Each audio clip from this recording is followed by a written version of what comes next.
বর্জ্য থেকে বিদ্যুৎ উৎপাদনে কক্সবাজারের উখিয়া রোহিঙ্গা ক্যাম্পে প্রকল্প বাস্তবায়ন করেছে জনস্বাস্থ্য প্রকৌশল অধিদপ্তর। উৎপাদনে আসার মধ্য দিয়ে বর্জ্য থেকে বিদ্যুৎ উৎপাদনের যুগে বিশ্বের তৃতীয় দেশ হিসেবে নাম লেখালো বাংলাদেশ।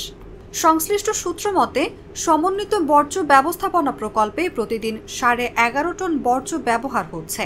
বিপরীতে উৎপাদন হচ্ছে 40 থেকে 50 কিলোওয়াট বিদ্যুৎ। বিভিন্ন বাসাবাড়ি থেকে, ড্রেন থেকে, ক্যাম্প থেকে যেগুলো আমরা বর্জন করি, এগুলো আমরা 50 লোক পর্যন্ত আমরা এখানে আমাদের ওয়ার্কার আছে, এদের দিয়ে এগুলো সেক্রিশন করার পর আমরা অমনিতে দিয়ে দিই। যেই বর্জ্য থেকে আমাদের কম্পোস্টে অনেকগুলো সার উৎপাদন হচ্ছে এবং যার কারণে আমাদের বিদ্যুৎ উৎপাদন হচ্ছে।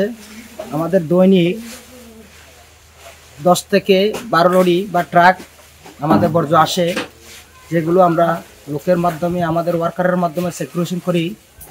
সেক্রিশন করার পর মেডিকেল ওয়ার্ডস, কাঁচের বোতল, যেগুলো পাথর, এগুলো আমরা সেক্রিশন করার পর আমাদের অমনিতে দিয়ে দিই। অমনিতে সার এবং বিদ্যুতের উৎপাদন হচ্ছে। পাশাপাশি পরিশোধিত হচ্ছে 1200 লিটার ডিস্টিলড ওয়াটার ও 1500 কেজি অ্যাশ। উখিয়া টেফটাফের 33 রোহিঙ্গা ক্যাম্পে এ ধরনের প্রকল্প বাড়লে ক্যাম্প জুড়ে পরিবেশ দূষণ কিছুটা হলেও নিয়ন্ত্রণে থাকবে বলে দাবি পরিবেশবাদীদের। এটি একটি পাইলট প্রকল্প উল্লেখ করে জনস্বাস্থ্য প্রকৌশল অধিদপ্তরের প্রধান প্রকৌশলী তুষার মোহন সাধুখা বলেন, দেশে প্রথমবারের মতো প্রকল্পটি রোহিঙ্গা ক্যাম্পে বাস্তবায়ন করা হচ্ছে। যাত্রার পরপরই সুফল পেয়েছে। দাতা সংস্থা এবং সরকারের ঊর্ধ্বতন মহলের সিদ্ধান্তে পরবর্তী সময়ে এই প্রকল্প আরও বাড়ানোর উদ্যোগ নেওয়া হবে। প্রকল্প পরিচালক মোহাম্মদ গোলাম মুক্তাদির বলেন, উন্নয়ন সহযোগী সংস্থা এডিবির সহযোগিতায় জরুরি সহযোগিতা প্রকল্পের আওতায় অমনি প্রসেসর প্রকল্পটি বাস্তবায়ন করা হচ্ছে। এটি সরাসরি পরিবেশ বান্ধব প্রকল্প। এখান থেকে যা নির্গত হবে তার প্রতিটি জিনিসই পরিবেশ বান্ধব। তিনি আরও বলেন, চ্যালেঞ্জ হল প্রকল্পটি অপারেশনের জন্য দক্ষ লোকবল।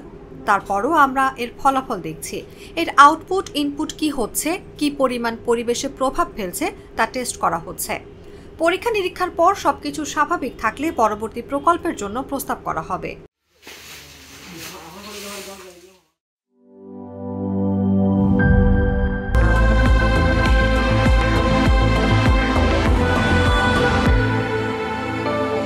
Harlan, be a show stealer.